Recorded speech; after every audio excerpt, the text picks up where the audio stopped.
British Manufacturing Podcast, brought to you by MTD, MFG and Jefferson.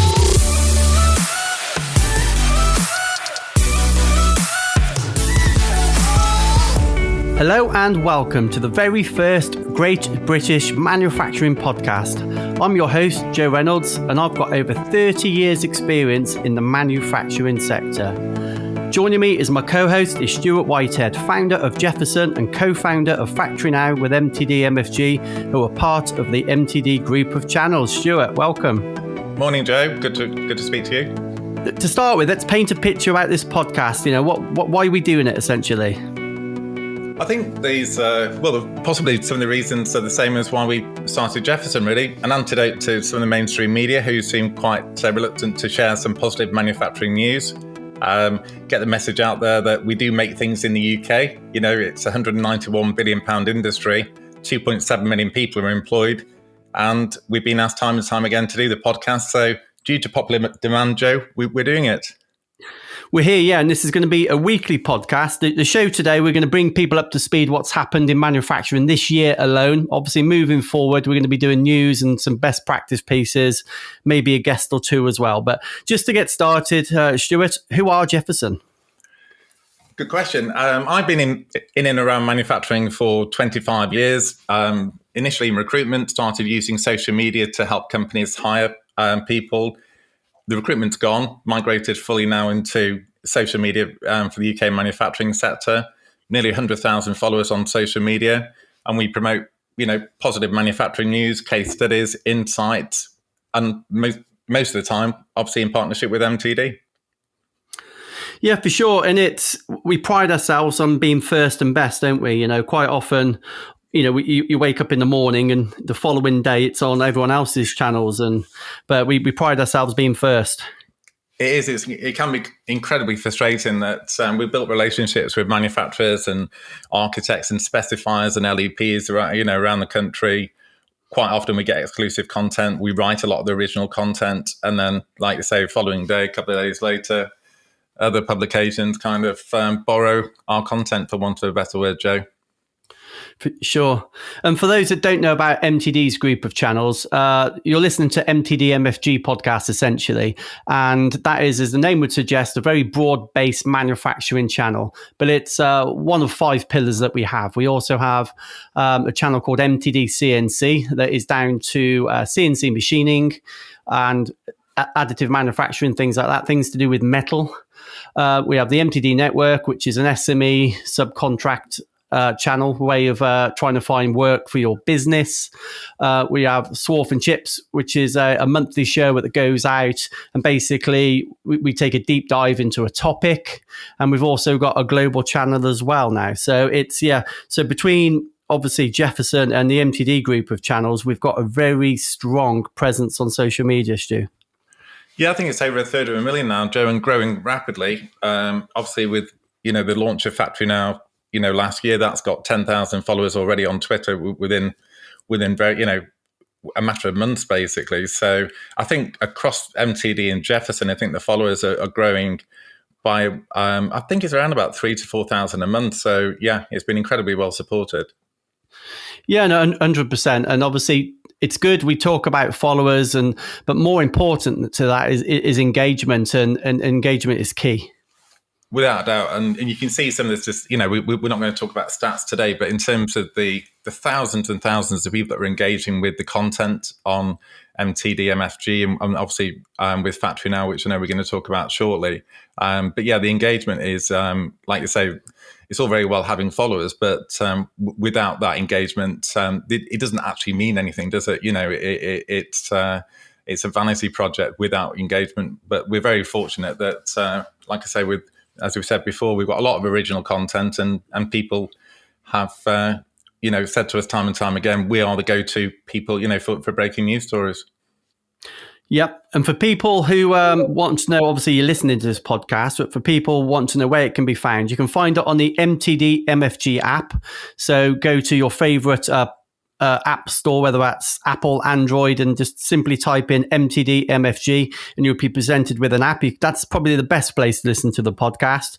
But equally, it's also available from your usual or favorite podcast provider. And if you do want to engage with us on this podcast, maybe even come on the show, drop us an email, podcasts@mtdmfg.com. And yeah, get in touch. But Stu, we'll come back to some of the other things we want to talk about. But let's talk about a couple of news stories first. And the first one I'd like to talk about JCB and the the inordinate amount of jobs that they're welcoming. Yeah, I mean, despite everything, despite lockdown and obviously the Brexit negotiations, I mean, this year it's just been incredible in terms of the amount of positive news stories. We're going to go through a few, this morning just to bring people up to date. And like I say, JCB, 2 major recruitment campaigns already announced this year, 850 new jobs, won a huge contract with Ardent Hire, £26 million. And just as importantly, and people really appreciated this, is hundreds of their temporary workers, agency workers, will be offered permanent contracts, which gives them, long-term security. And this has been, driven by the upturn and worldwide demand really for the construction equipment. So yeah, very good news for JCB. Yeah, and one of my favourite stories of the year so far is the Nissan plant. It's one of the best automotive plants on the planet, and there was a lot of rumours going back in the middle of 2020, but I'm pleased to report they weren't true. There's more good news coming out of the plant. Absolutely, and like you say, it was used as a bit of a barometer really in terms of Brexit and so forth. But Nissan have come out, they've committed to the UK again, or reaffirmed their commitment to the UK. They've, recently announced 100 new jobs to the plant. Nissan Qashqai is going to enter production. They spent £400 million getting the plant ready for that. And they've also said at the launch of the Qashqai, there's going to be hundreds of millions of pounds invested in Sunderland, over the next few years. So great security. And like you say, one of the most efficient plants in the world. Yeah, and what I love about Great British Manufacturing and this podcast is we get to talk about everything, things from metal, different steels, plastics, but even chocolate, Stu. Cadbury, the reshoring production, 15 million investment to their Bourneville facility. Yeah, Dairy Milk's coming home, Joe. So yeah, I mean, Dairy Milk at the moment is the producer, across Europe, and Cadbury have come out and announced that they're reshoring it from Germany and other sites across Europe to the UK. And to support that, they're investing £15 million at the home of Cadbury at Bourneville to increase capacity there. So this is probably been the most popular story this year. And I think, like you say, most people are fans of chocolate in some shape or form.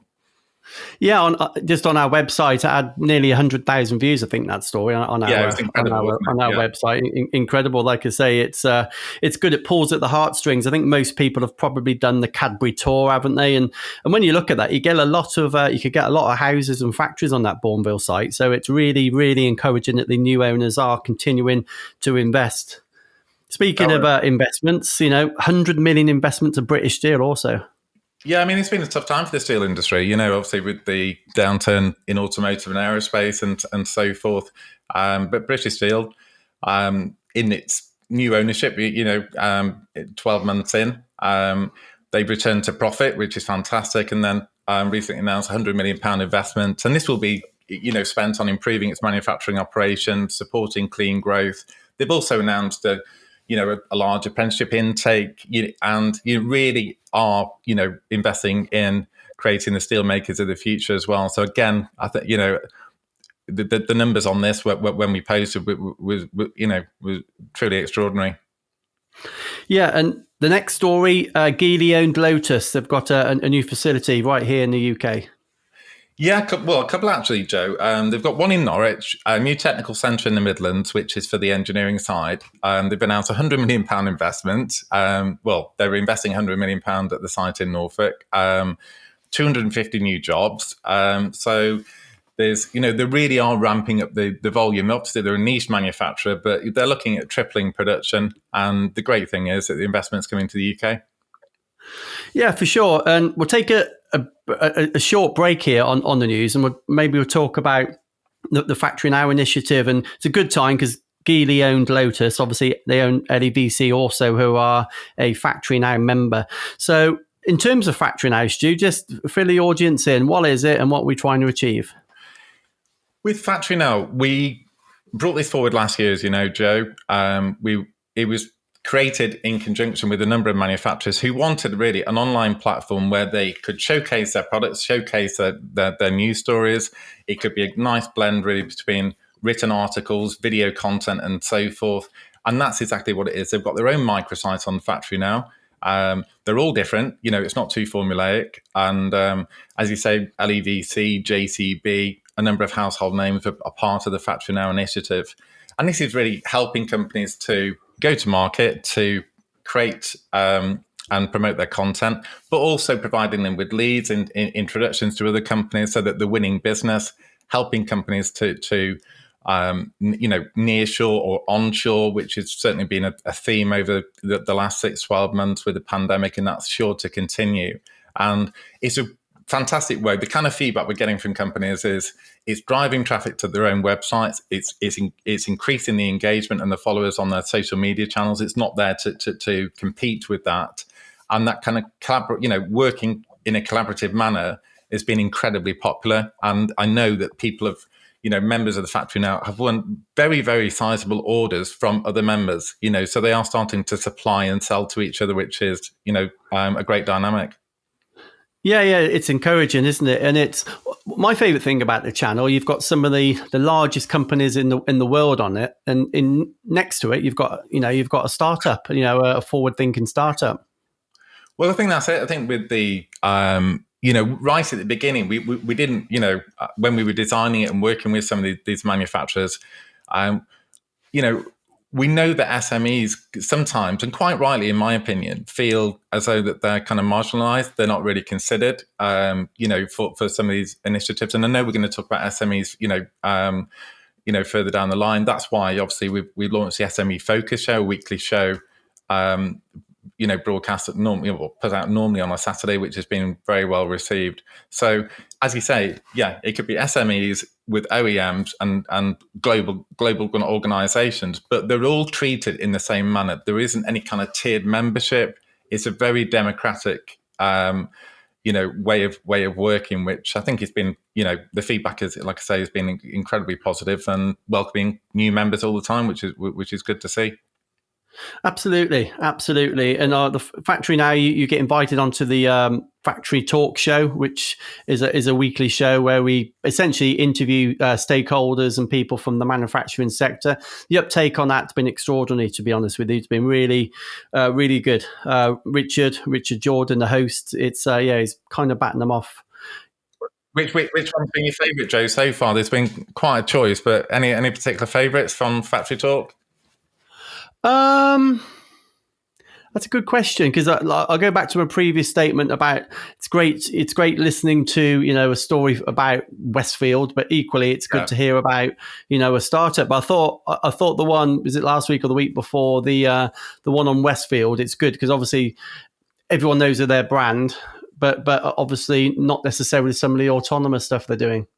No, absolutely. And I think, there's been a run, hasn't there, in recent months with, we've had Norton, we've had Make UK, which is great, Stephen Phipson's view on the world, which has been well received. And Siemens, I know we're going to talk about it in a few minutes, in the new £200 million development in Gould. So, and like you say, just having that blend of SMEs and OEMs and major manufacturers certainly makes it interesting anyway. Yeah, and again, I know Norton was another one of my favourites, but it's what I like, again, about this channel. We're talking about some of the biggest companies in the world today, but equally on Chris Greeno's show on a Saturday morning, the SME Focus, it's exactly that. He's talking about the SME, he's talking to SMEs and people at the heart of manufacturing.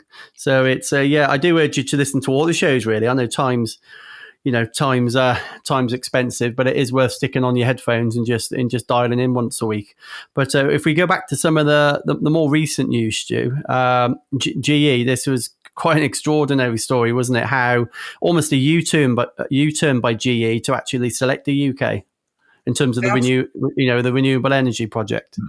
Absolutely, Joe. I mean, there's a couple of rumours a few months ago that this may or may not be happening, and then I think we put something out really saying that they're kind of evaluating like 2 or 3 sites, and but as you say, yeah, it's all been confirmed now, which is fantastic, and I believe it's going to be around about 750 direct jobs, but many more, across the UK supply chain, and this is going to, a turbine, wind turbine blade manufacturing plant, on Teesside, and and in parallel, Siemens have applied for planning permission to expand their blade manufacturing plant in Hull as well. So that the wind sector, certainly the offshore wind sector in the UK, is really at the forefront. And the great thing is it's supporting manufacturing, investment, and jobs.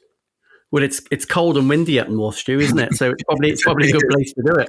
Yeah, yeah, very good point, Joe. Yeah, and Smurfit Kappa, £34 million investment. Yeah, so this is for Wales, 34 million, as you say, into the mould plant in Flintshire, and this got a little bit of this investment will make the North Wales site the largest box factory in the UK. So that drew a few comments from the wags on social media about what a box factory is, but yes, Smurfit Kappa, Europe's leading corrugated packaging manufacturer, again investing in the UK, which is good to see. Yeah, and the story, it's been going around for probably 3 years on and off now. But the new Siemens factory in Gaul, it's it's encouraging, isn't it? Yeah, absolutely, and it's there has been various stages of this story, as you allude to. They won a £1.5 billion contract with Transport for London for the Piccadilly line. £200 million total investment, but it's not just a factory; it's a rail village, a supply village as well. Headline figures: 700 direct jobs, 250 during the construction phase, and 1,700 across the UK supply chain. And the company recently given a £40 million contract to build the factory to a local, Yorkshire company, which was incredibly popular.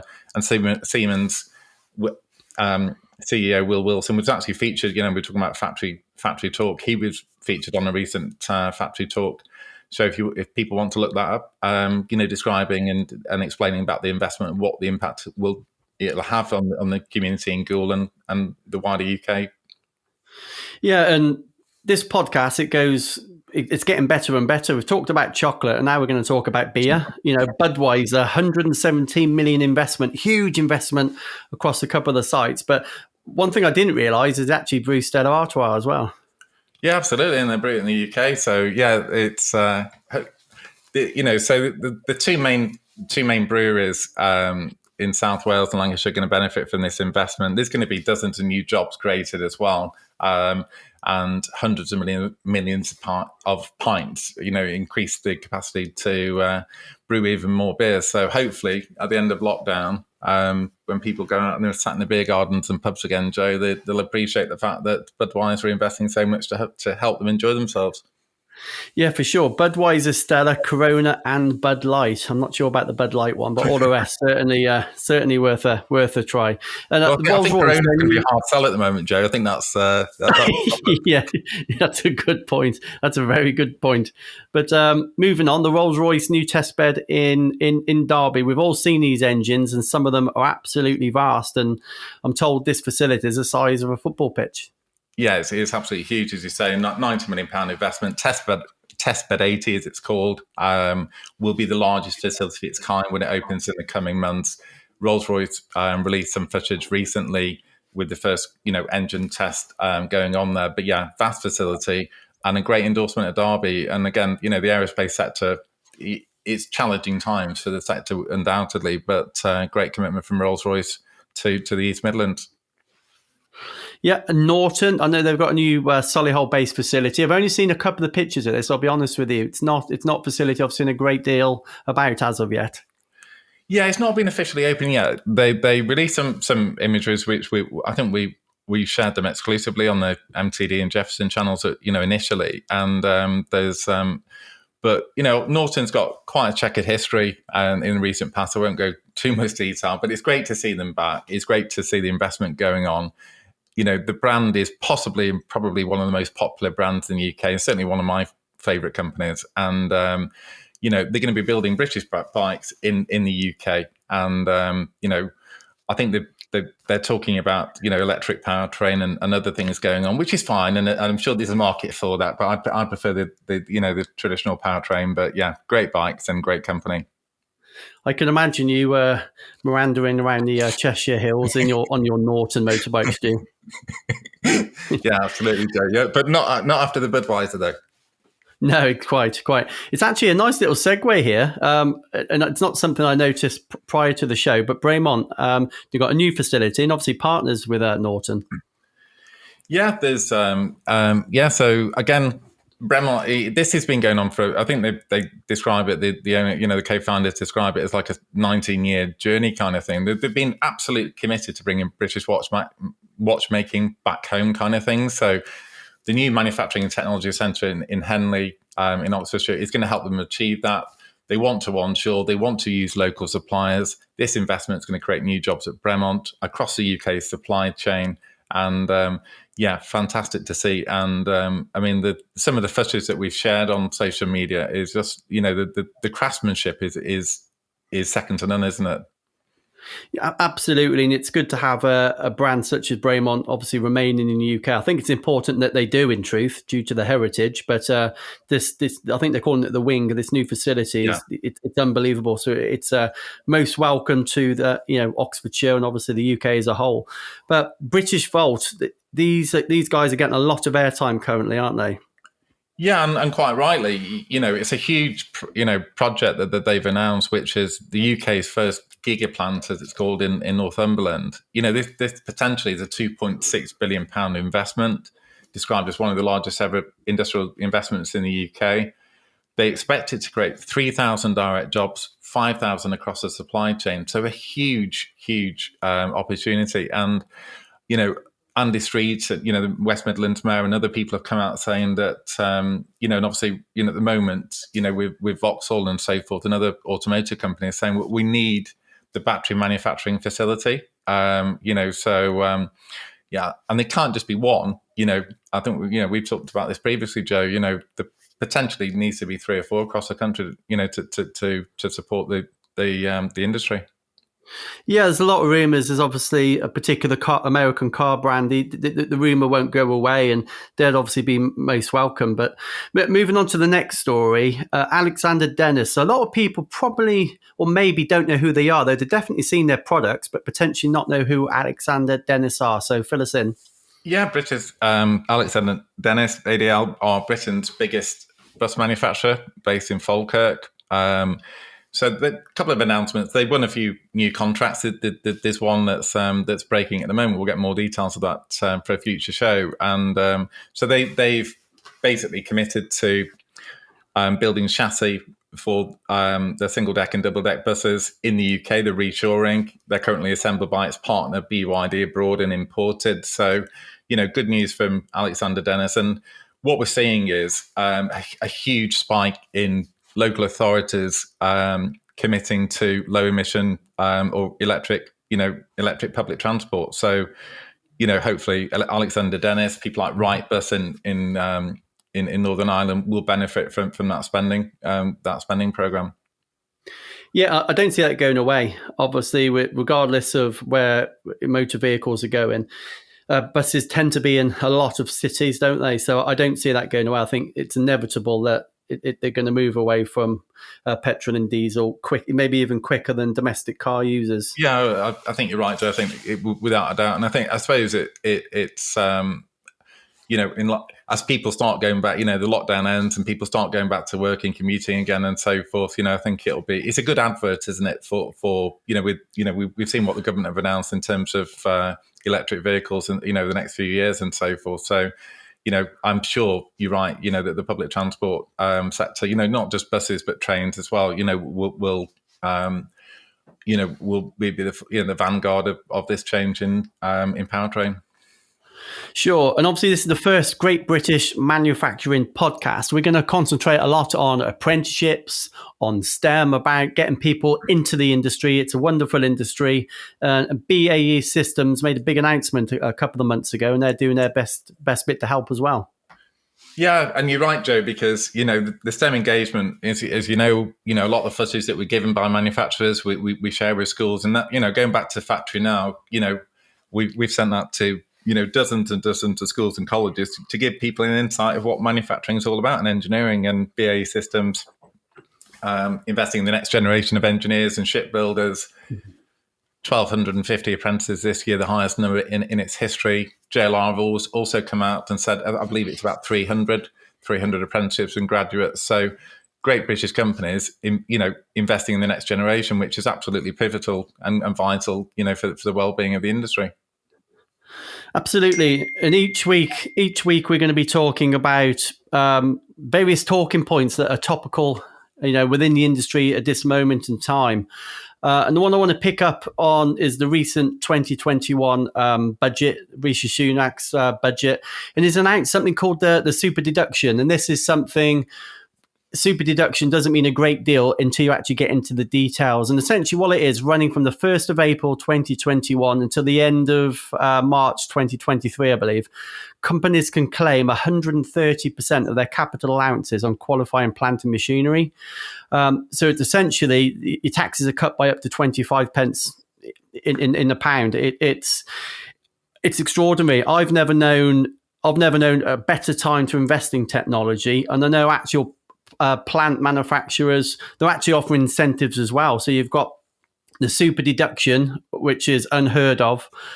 In fact, it's taken us from 30th to 1st in the OECD charts.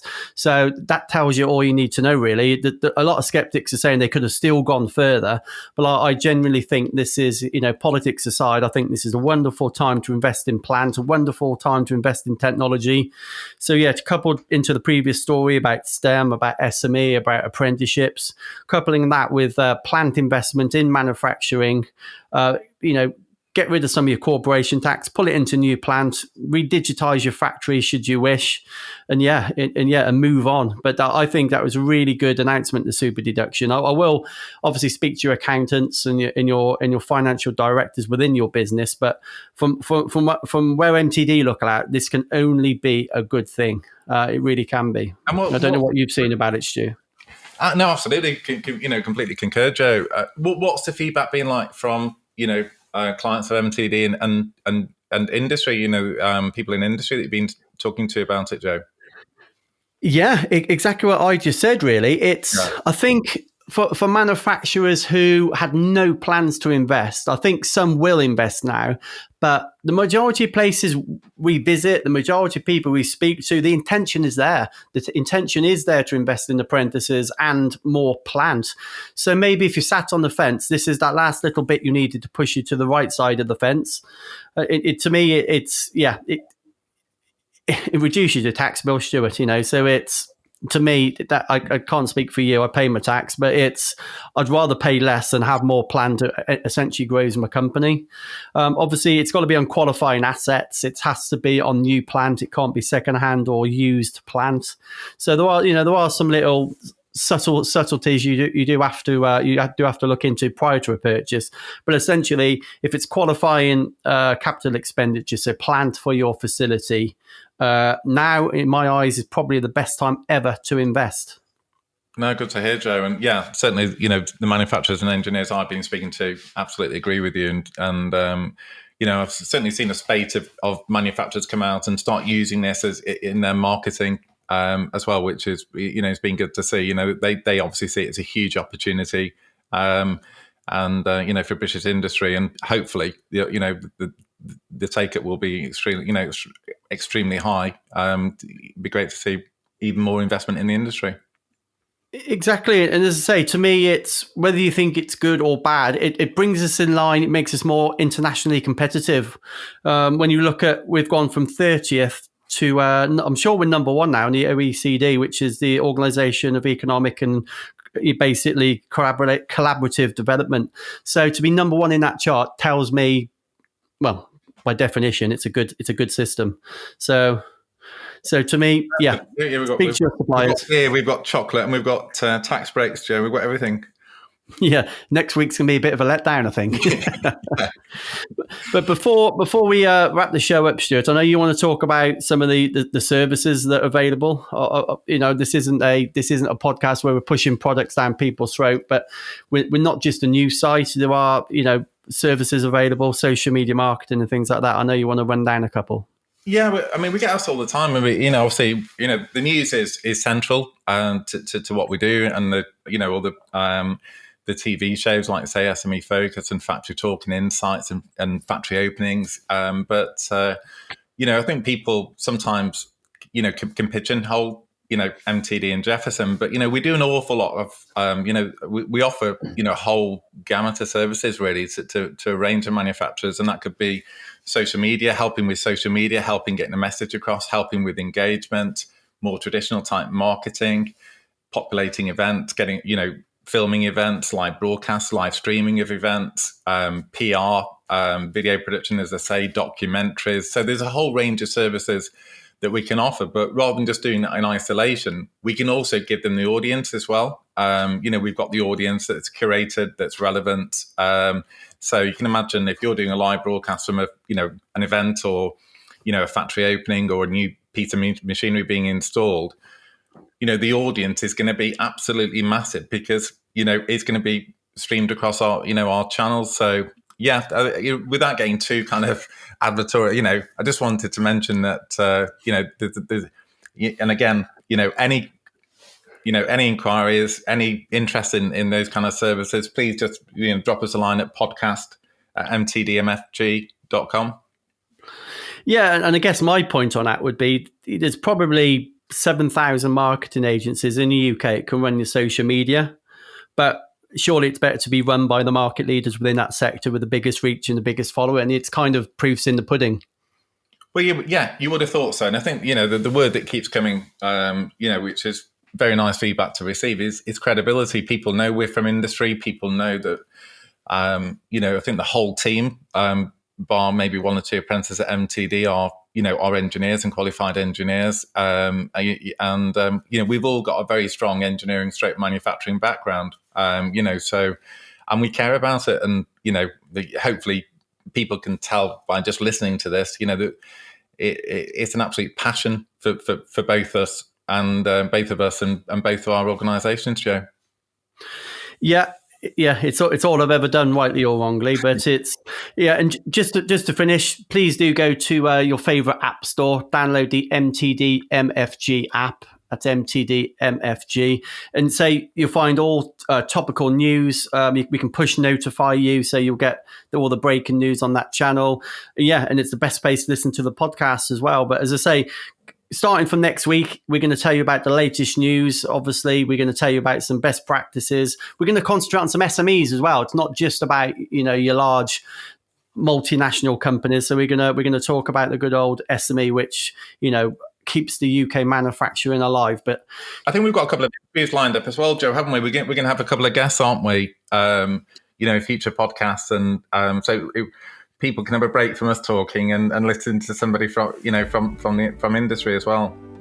Yeah, absolutely. And say if you do want to feature on the show, or if you've got any feedback, please do email us. It's podcast at mtdmfg.com. And we'll be interested to learn your feedback, or if you want to come on the show, please do reach out. It'd be great to have you on. But Stu, thanks for your time, and more importantly, thank you all at home for listening. See you next week. To the Great British Manufacturing Podcast. Don't forget to subscribe and leave a rating and a review. You can find us on Twitter using @MTDMFG and @Jefferson_MFG.